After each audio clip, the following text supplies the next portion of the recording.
Painter provides several ways to create automatic brush strokes. We'll be using the Auto Paint 2015 custom palette, which you can import from your Working Files folder. We will also use the Auto Painting panel. All I need to do is double-click on the tab to expand it or contract it, and that's a panel you'll find in the Auto Painting Panels group near the bottom of the window menu. And we'll need a clone source panel as well as a reference image. Let us begin by going to the Brushes menu. I'm going to uncheck Playback Stroke because I need first to record a stroke. So as soon as I release that, using my Real 6B soft pencil, or any variant will do, I'll make a wavy line. And now I will use the Playback Stroke command to play it back by simply tapping the canvas. I can change color. I can even change variant. And so now the wavy line is being created by the coarse impasto jitter variant. Here's Sponge Soft. Here's Syrah.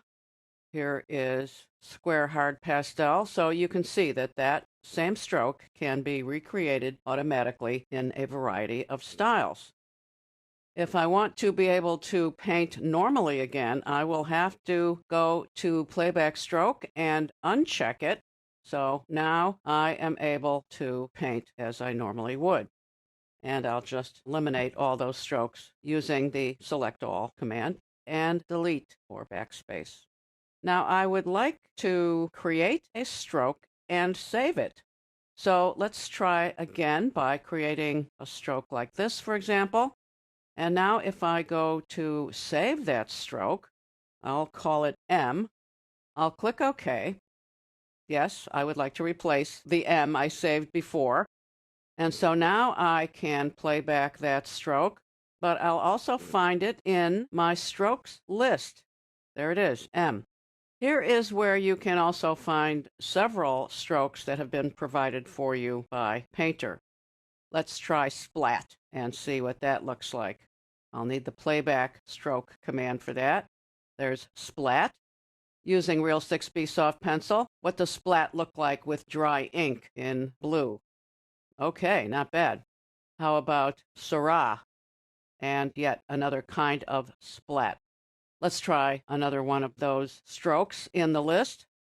I think Sketchy Circle might be interesting. Maybe not so much with the Syrah brush, but let's use the Real 6B soft pencil again. Yes, that's a sketchy circle.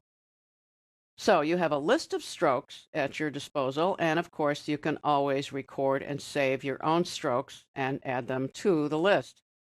Now, auto playback is going to allow Painter to simply repeat all those little sketchy circles until you finally have had enough and you can tap on your screen in order to stop that playback.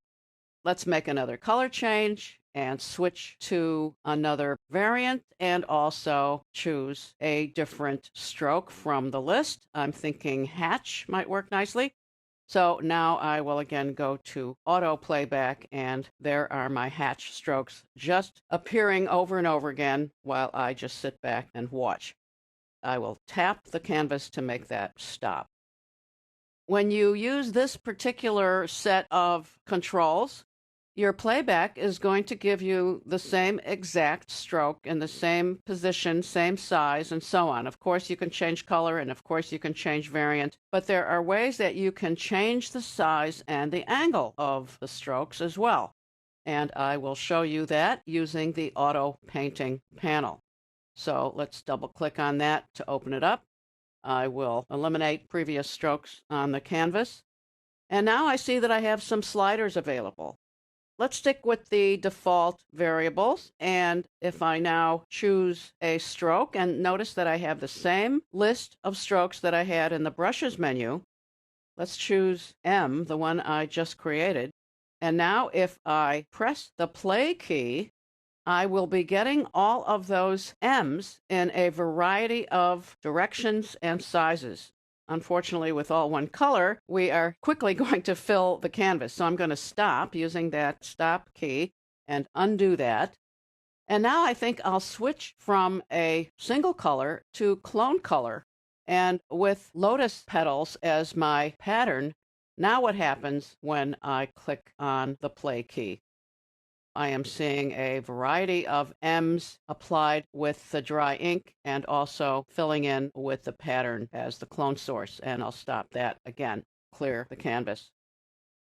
So let's choose a source image by using the open source image command and finding what we need in our working files folder. I believe I will find it in chapter 12. It's called Peppers, Green and Purple. So I open that, and I want to see it in my reference image. So let's go then to reference image, move that over to this part of the canvas. And now I will open the reference image, and once again, I will find it in chapter 12, Peppers. And so there's our reference image. Now I can choose a stroke from our auto painting list, and notice that we have clone color enabled here. Everything's grayed out, and I will choose the hatch stroke. I'm going to click play, and I believe you will notice that the color and value information is coming from our clone source image, and all of these strokes are being applied automatically. Click on the stop button and change to another item in the stroke list. I'll try zigzag. Making sure that I still have clone color here, I will click the play button once again. Zigzag strokes are being applied in a way that is recreating the initial image or the clone source with this particular variant, the dry ink variant. So I think you can see that as a result of this combination of effects and commands, you can begin to create some wonderful abstract kinds of paintings. So I'll just continue to let these strokes pile on, and they are all drawing color and value from the source image. And what we have is a pretty decent looking abstract painting based on peppers, green and purple. Let's take a break at this point, and I will continue to show you some very exciting ways to create automatic brush strokes.